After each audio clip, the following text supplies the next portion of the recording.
What to buy for the Beatles fan who has everything the right to be buried on top of Eleanor Rigby in a Liverpool graveyard, perhaps. Deeds for the grave of the woman who may have been the inspiration for the Beatles song go on sale at an auction next month. Eleanor Rigby was buried in St. Peter's Churchyard in Woolton, Liverpool, where Paul McCartney first met John Lennon at a church fete.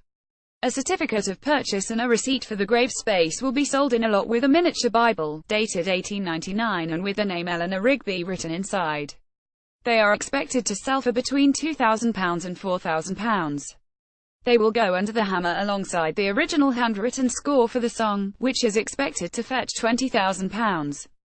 Paul Fairweather, from Omega Auctions, which is selling both lots, said each item is fantastic, unique and of significant historical importance in itself, so to have both to come up for auction at the same time is an incredible coincidence and it will be exciting to see how they perform.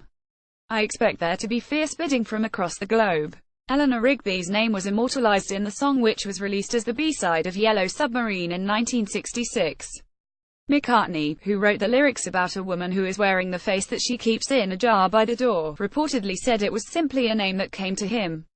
But it later emerged that it was inscribed on a headstone in the graveyard, which he and Lennon used to regularly use as a shortcut.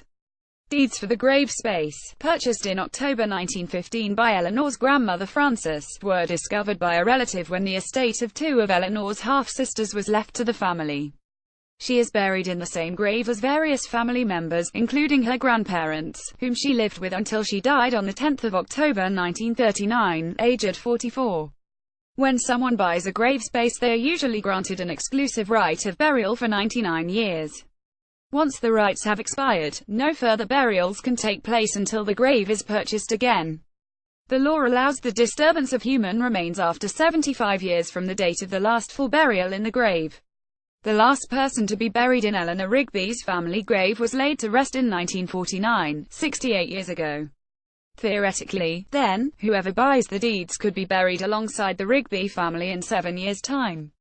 The score, handwritten in pencil, is signed by producer George Martin and McCartney and notes that the song was to be recorded in Abbey Road Studio No. 2 and was to include 4 violins, 2 violas and 2 cellos.